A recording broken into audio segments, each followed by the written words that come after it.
ये हमारी complete brazing हो गई है, वेल्डिंग हो गई है, सारा हमने वेल्ड कर लिया है। अब इस ये वेल्ड है, चार्जिंग वाल को हम करेंगे।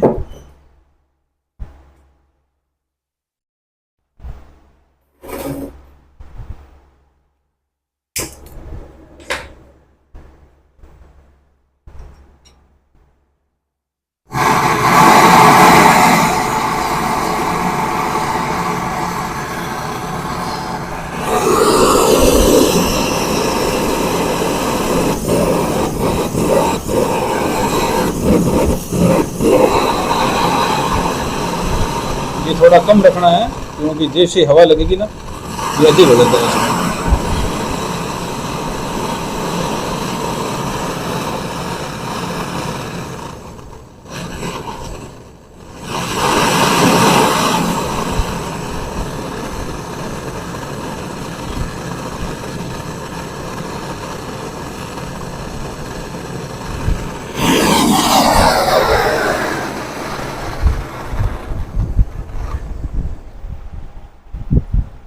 ये हमारा वेल्डिंग हो गया। अब हम गैस चार्ज करेंगे इसके अंदर।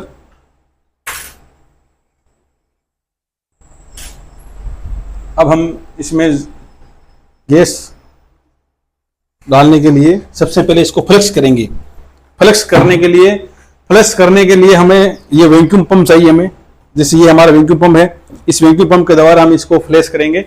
फ्लैश करने का कारण क्या है, इसमें जितनी भी है वो हवा है वो बाहर की अशुद्ध वो हवा बाहर निकालने के लिए फ्लैश करना बहुत जरूरी है। अगर हम फ्लैश नहीं करेंगे तो कुछ दिनों के बाद में वापस चोक हो जाएगा। चोक होने का कारण यही है, फ्लैश नहीं करना एक तो, और एक मॉइस्चरिंग बन जाता है, इसलिए ये हो जाता है चोक। तो हम फ्लैश करने के लिए हमने वैक्यूम पंप लगा दिया है। अब वैक्यूम पंप को हम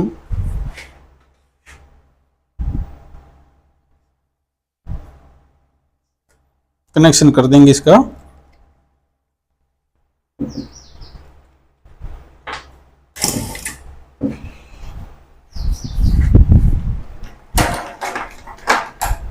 ये आ गया हमारा गेज मीटर। इससे हम फ्लैश करके वापस गैस डालेंगे तब पता कर सकते हैं भाई कितनी इसमें गैस डालनी है कितनी नहीं। हर गैस का अलग अलग प्रेशर होता है। जिसे इसमें आएगी 134A 134A गैस है तो इसमें 10 से 15 PSI रखेंगे इसका दाब, बैक प्रेशर इसमें इतना रखेंगे। और ये वापस हमने इसकी पिन वाल में पिन लगा दी है।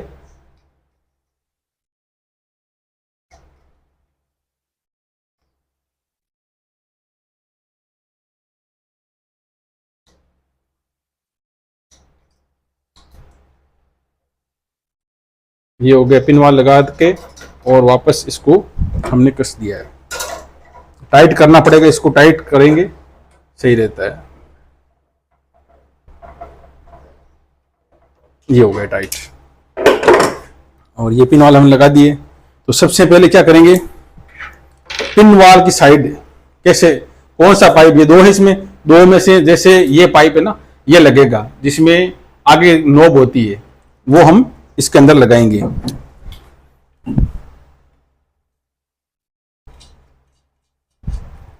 ये हो गया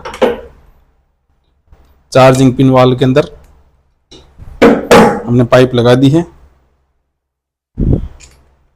और दूसरा शीरा है इसके पाइप का, वो यहां जोड़ देंगे।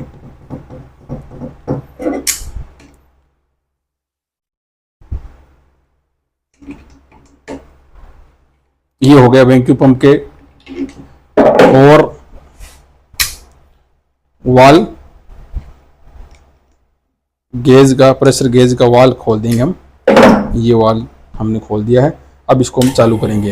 ये देखो, ये जैसे ही चालू करेंगे इसकी जो ये कंपास सुई है वो जीरो से वापस माइनस की तरफ आनी शुरू हो जाएगी। इसका वापस ये जो इसको वैक्यूम करना स्टार्ट हो गया है।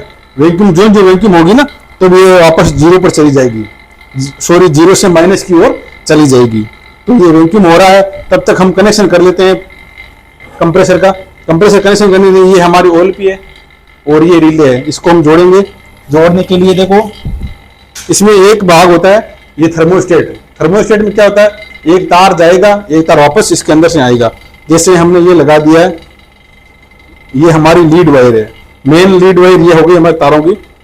जैसे ये है, ये लीड वायर 2 तार आगे, अब इनको जोड़ेंगे हम इस तरह से। ये हो गया, ये तार रेड वाला फेज सीधा जाएगा थर्मोस्टेट के अंदर, थर्मोस्टेट से वापस ये पिन वाल हमने निकाल लिए, तो थर्मोस्टेट वाला OLP के अंदर जोड़ दिया हमने, और जो न्यूट्रल वाला आया है वो हमने रिले के अंदर इस तरह से जोड़ दिया है। ये हो गया कंप्लीट जोड़ने का तरीका। और इसको हम लगा देते हैं, ये लगा दिए साहब। अब इसको लगाने के टर्मिनल में सारे हम वापस बताएंगे कंप्लीट, किस तरह से लगाना है, किस टर्मिनल में लगाना है, ये सब कुछ बताएंगे हम। ये हो गया आपके कंप्लीटली।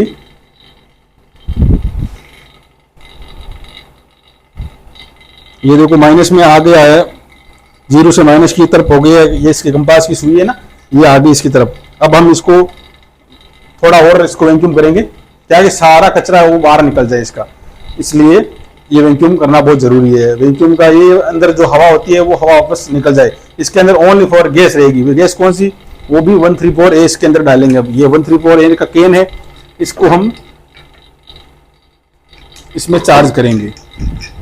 ये हो गया 134A का केन। अब डालने का तरीका, ब्रेजिंग सारा समझ में आ गया आपके, कौन से पार्ट्स है। अब इसकी जो मिस्टेक क्या क्या होती है वो भी हम बताएंगे। सबसे पहले ये चार्ज करने की प्रक्रिया हमने बता दी है, वेल्डिंग करने का तरीका सारा।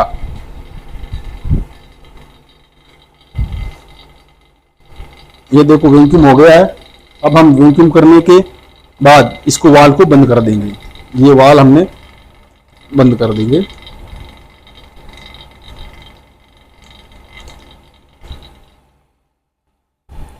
ये हो गया वाल बंद। अब इसको कर देंगे ऑफ।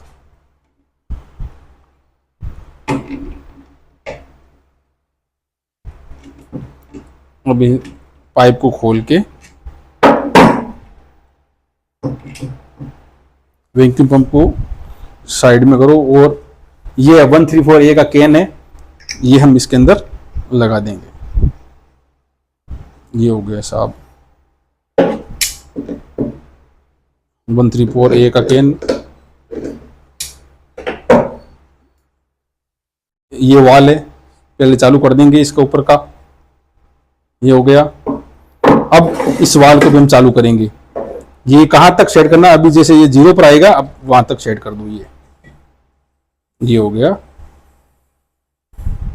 एक बार इसको कम कर देंगे, और ये लीड वायर हम लगाएंगे इसके अंदर, बोर्ड के अंदर। ये कंप्रेसर अपने आप चालू हो जाएगा। ये कंप्रेसर ऑन हो गया। ये देखो कंप्रेसर आवाज आ रही है, कंप्रेसर ऑन हो गया। अब जो कंप्रेसर ऑन होगा, हम यहां का वाल खोलेंगे, गेज का वाल खोल देंगे। ये लगा दिया। अब चेक करेंगे हम, जैसे जैसे गैस भरी जाएगी। ये देखो ये अभी 0 से है कम, तो हम और इसको वाल खोलेंगे। ये देखो इसके अंदर जो गैस है वो जा रही है, चार्जिंग हो रही है ये गैस। ये देखो इसके अंदर गैस आ गई है, कंप्रेसर आवाज करना शुरू हो गया।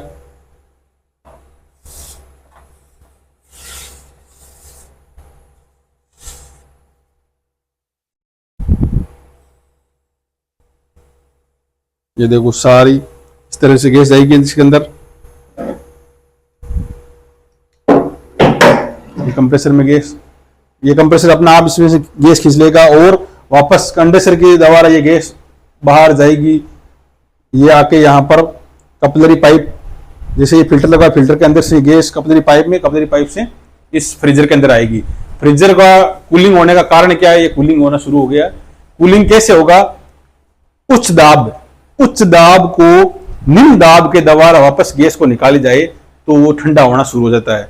ये उच्च दाब यहां से, जैसे कंप्रेसर से उच्च दाब पर ये हमने दिया, तो ये एक यहां पर लिक्विड हो जाएगा। लिक्विड यहां तक रहेगी, यहां के बाद वापस यहां आपके ये यहां पर एकत्रित हो जाएगी गैस। यहां से वापस ये कम दाब जाएगी। जैसे ये कम दाब का मतलब नाभ हो गया, कपलरी पाइप है, बहुत ही पतली होती है, कम व्यास की होती है।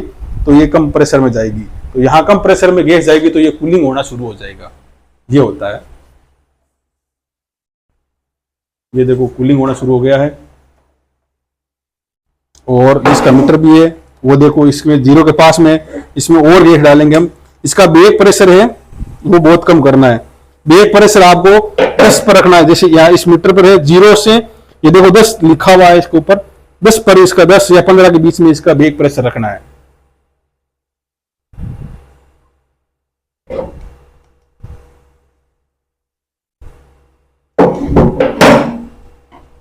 ये हो गया इसके अंदर गैस चार्ज। ये देखो जो जो इसमें गैस जाएगी, ये आपका जो कंडेंसर है वो ऊपर की तरफ से वो गर्म होना शुरू हो जाएगा, क्योंकि ये सीधी पाइप ऊपर की तरफ जाएगी।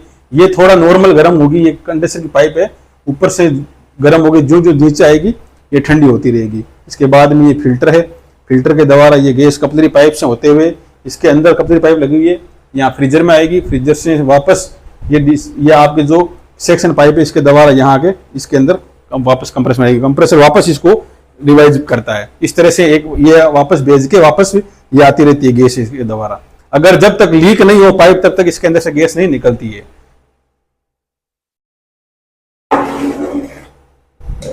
ये देखो 0 पर आ गया, ये देखो 0 पर है। अब 0 से ऊपर और इसका वेपर से और 10 पर करेंगे हम। ये देखो आ गया आपके,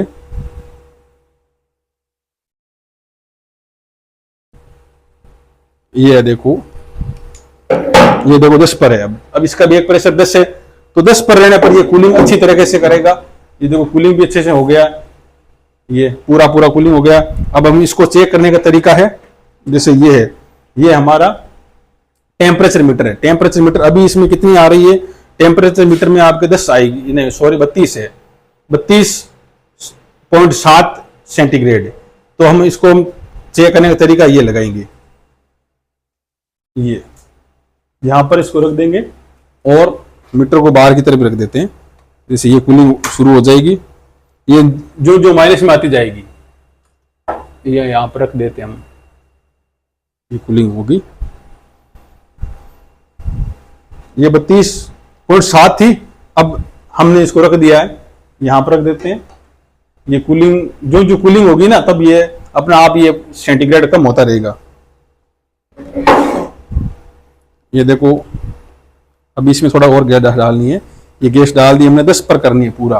बेक प्रेशर इसका 10 से 15 के बीच में होना चाहिए। 134A का बेक प्रेशर 10 से 15 के बीच में होता है, ये ध्यान रखना आप। ये आपके कंप्लीटली जितना भी है। अब सबसे पहले हम जब तब तक ये गैस चार्ज होती है, इसमें समस्या क्या क्या होती है। समस्या होती है कभी कभी क्या होता है, इस फ्रीजर के अंदर बर्फ बहुत जमती है, तो उसको ज्यादा फ्रीजिंग क्यों हो रहा है ज्यादा, इसका कारण है थर्मोस्टेट। थर्मोस्टेट या तो ये जो बाहर ये ट्यूब होती है ना, वो सही लगी होती नहीं है यहाँ पर। अगर यहाँ पर सही लगी हो तब ये अपना आप ही ऑफ कर देता है। थर्मोस्टेट का ये जैसे स्विच है, इसको हम सेट कर सकते हैं। कहां पर ये सेट करना है, 0 1 2 3 4 5 6 7, मतलब जितना अधिक बर्फ जमाना है या अधिक बर्फ जमाना, तो ये आपको इसके अंदर सेट करना 8 पर है या 7 पर, इस तरह से। अगर कम करना है बर्फ को तो ये अपना आप ही इसको कम कर दो। अगर ये खराब है बिल्कुल तो इसको ये चेंज करना पड़ेगा। चेंज करने का ये कारण है, और कुछ नहीं है। ये आपका हो गया। अब रही बात, कभी कभी क्या होती है, फ्रीजर के अंदर लाइट तो आ रही है लेकिन चालू नहीं हो रहा है। तो चालू नहीं हो रहा है तो इसका कारण क्या है, चल नहीं रहा है, तो चल नहीं रहा है तो या तो थर्मोस्टेट खराब है आपका, या कंप्रेसर मिस्टेक है। कंप्रेसर मिस्टेक को चेक करने के लिए वापस हम बताएंगे दूसरा। और कंप्रेसर के द्वारा जैसे ये ओएलपी और रिले है, इनको भी चेक करने का तरीका हम बताएंगे। अगर ओएलपी रिले खराब है तो भी नहीं चलेगा, आपके वोल्टेज से आ रही है नहीं आ रही तो भी नहीं चलेगा, थर्मोस्टेट खराब है तो भी नहीं चलेगा। ये कारण होता है, ये 3-4 कारण है, तो वो हम आपको डिटेल में बताएंगे सारा। ये देखो -10 बेक प्रेशर आ गया इसका। अब हम ये चार्जिंग हो गई, अब हम इसको निकाल देते हैं।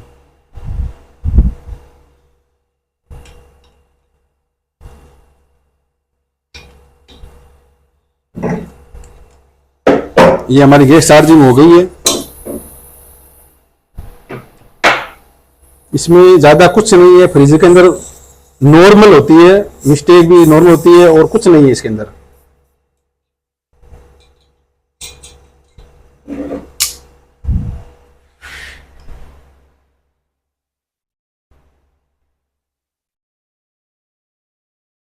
ये हो गया। अब इसमें ध्यान रखने की बातें क्या है, जैसे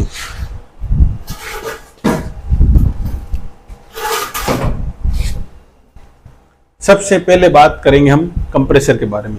कंप्रेसर ऐसी सिंगल पेज मोटर है, इसके अंदर ऑयल भी आता है और गैस भी इसी में अंदर डाली जाती है। अब जैसे ये ऑन हुआ, गैस यहाँ से कंडेंसर पाइप कंडेंसर में जाएगी, कंडेंसर से होते हुए फिल्टर में आएगी। फिल्टर लगाने का कारण क्या है, कंडेंसर लगाने का कारण क्या है, गैस को लिक्विड को गैस में बदलने के लिए। अब क्या करेंगे हम, जैसे ये फिल्टर है, फिल्टर को फिल्टर लगाने का कारण है गैस को वापस शुद्ध करने के लिए। यहाँ से कचरा यहाँ पर रह जाएगा, वापस कपलरी पाइप में जाएगी, कपलरी पाइप से होते हुए गैस। कपलरी पाइप क्यों लगाते हैं, उच्च दाब को निम्न दाब में करने के लिए, उच्च दाब को निम्न दाब में करने के लिए ये कपलरी पाइप लगाते हैं। कपलरी पाइप फ्रीजर के अंदर जुड़ी होती है, फ्रीजर से वापस गैस यहां से आते हुए सेक्शन पाइप में यहां आती है, और ये यहां पर सेक्शन पाइप जुड़ा हुआ है सेक्शन ट्यूब के अंदर। फ्रीजर वापस, ये कंप्रेसर वापस गैस लेगा और वापस कंडेंसर वापस भेजता है। इस तरह गैस इसके अंदर से आती रहती है, आती जाती रहती है। अब इसका फ्रीजर है वो ठंडा क्यों होता है, ये ठंडा इसलिए होता है, कूलिंग इसलिए होता है कि निम्न दाब से किसी निष्क्रिय गैस को निकाली जाती है, निम्न दाब से उच्च दाब से निम्न दाब की ओर, तब ये आपके कूलिंग होना शुरू हो जाता है। ये हो गया। और थर्मोस्टेट का कार्य, थर्मोस्टेट का ये देखो, ये जैसे ये लगा हुआ है तो यहां पर इसको लगा दो तो ये अपना आप ये काम करना शुरू हो जाएगा। ये देखो ये कूलिंग अच्छी तरह से हो गया, देखो ये पानी आना शुरू हो गया इसमें, क्योंकि अभी खुला है इसलिए इसके अंदर बर्फ नहीं जमी, नहीं तो अभी तक बर्फ जम जाती इसके अंदर। अब देखो ये 32.7 है, इसका कूलिंग ये इनका है, इसको ये करो, देखो ये आउट का हो गया, 21 तक आ गई है। ये देखो 15.8 मतलब कूलिंग हो रहा है, ये 15.8 पर आ गया, मतलब 37 थी आपके, 32.7 थी, ये 18 पर। देखो ये इस तरह से चलती रहेगी। जैसे ये सबसे अच्छी, ये यहां पर रख देते हैं, ये कूलिंग है। अब मैं आपको समझा दिया सारा का सारा हमने। जैसे ये आपका आ गया फ्रीजर, ये आपका आ गया फ्रीजर, फ्रीजर या एवोपोर्टर, एवापोर्टर, फ्रीजर या एवापोर्टर हो गया। अब रही बात ये, तो ये आपका है कंडेंसर।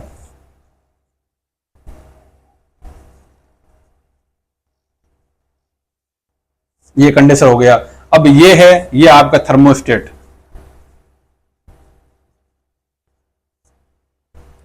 ये है, ये यहां पर आपका कंप्रेसर,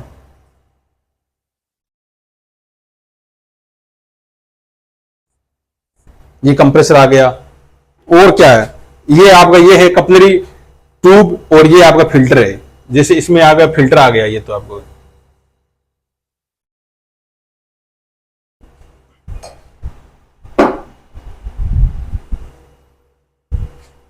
कंप्रेसर आ गया, फिल्टर आ गया, कपलरी ट्यूब है, ये आपकी कपलरी ट्यूब है।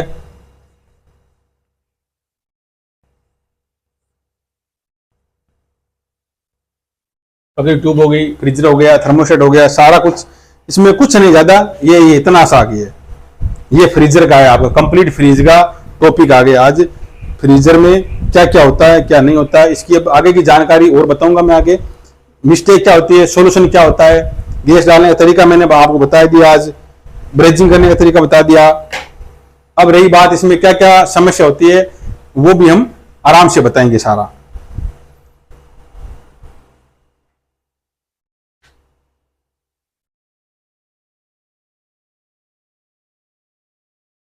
ये देखो 3.7 पर आ गया है, मैं बताऊं आपको वहां पर लाके।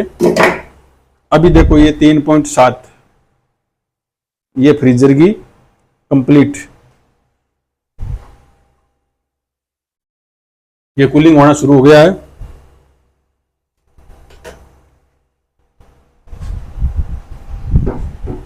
ये है साफ फ्रीज का कंप्लीट आपके को।